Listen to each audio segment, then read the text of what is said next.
When we study meaning in language, we study how sentences mean what they mean, how they allow us to talk about facts in the world. But we also need to study how speakers mean what they mean when they say what they say. And that's because what we say and what we mean is not always the same. Sometimes what we say does not correspond to the facts in the world, but this does not make us all notorious liars. So let's talk about lies first. Take Pinocchio. We know he lies because of his nose. And we know exactly when he lies because after each lie, his nose grows a little more. And he can't seem to help it, no matter how often he gets caught and how often people explain to him that you shouldn't lie. But this time, he's really going to try. He will try and watch how others do it. But unfortunately, this will just confuse him, as people often say things that appear to be false, at least when taken literally. Take this guy on the couch. He says he's a couch potato. And poor Pinocchio doesn't understand. He takes it literally. And clearly, the guy on the couch does not look anything like a potato.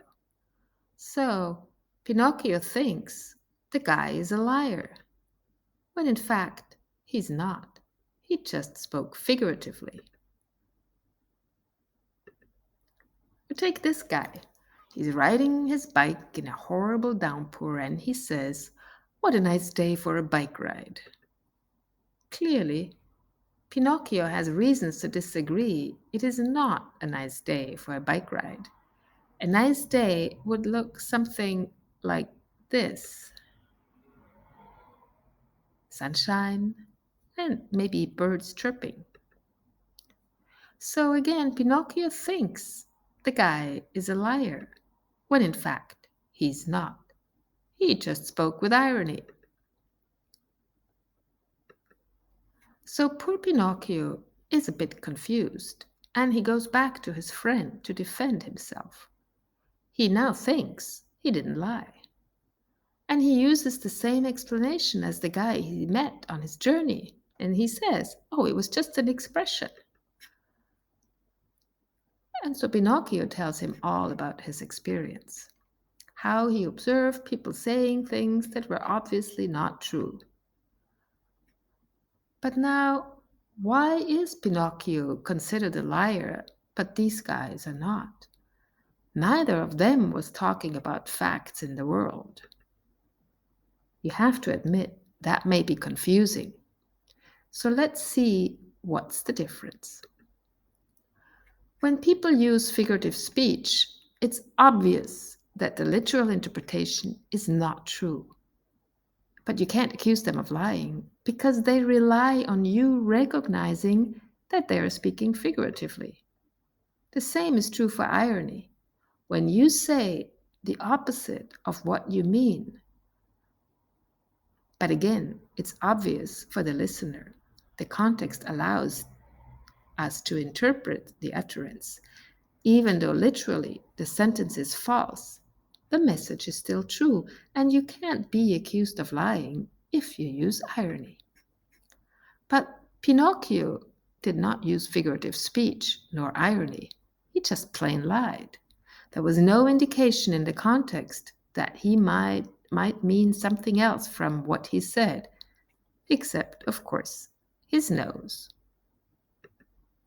You see, when we talk to each other, we rely on the good intention of others. We assume that our interlocutors speak the truth, or at least that they only say things which they honestly believe to be the case.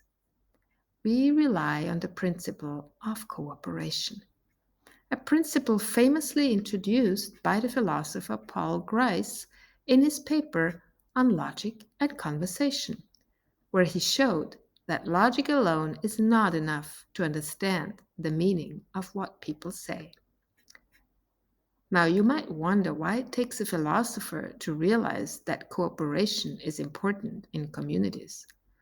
The zebra and its oxpeckers cooperate. The birds get food, the zebra gets cleaned. Well, in the case of conversations, the principle of cooperation allows us to do much more with language than the birds and the zebra. Here is how it works. In its full form, the cooperative principle reads like this. Make your conversational contribution such as is required at the stage at which it occurs by the accepted purpose or direction of the talk exchange in which you're engaged.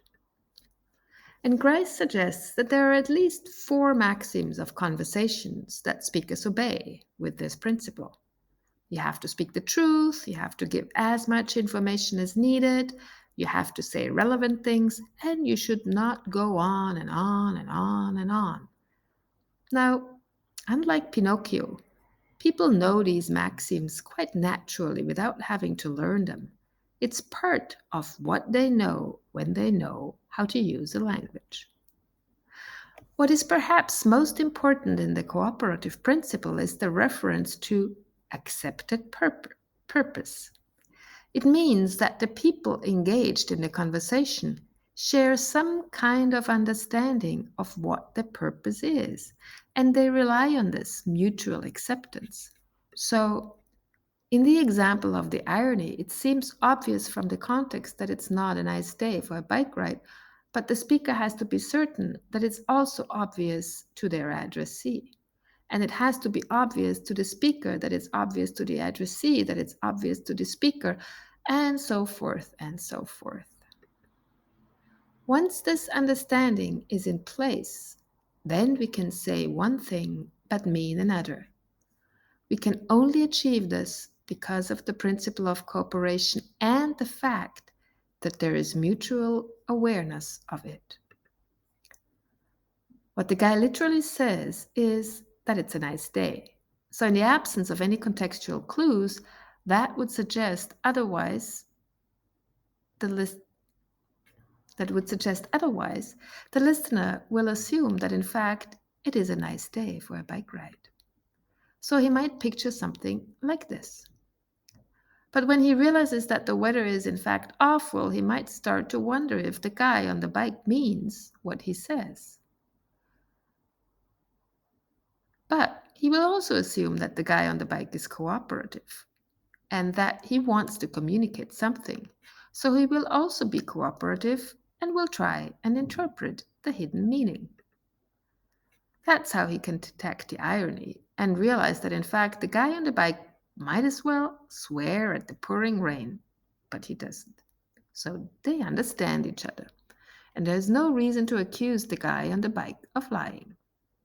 It's like there are 2 tracks for conveying meaning in a conversation: the literal track and the track that relies on the cooperative principle, which allows for conversational implicatures. It allows us to create meaning that goes beyond the logic of language. It relies on the principle of cooperation. If the literal meaning makes sense in the context, we go for it. But if the literal meaning doesn't make sense, and it's clear to both conversationalists that it doesn't, then we go on to the other track.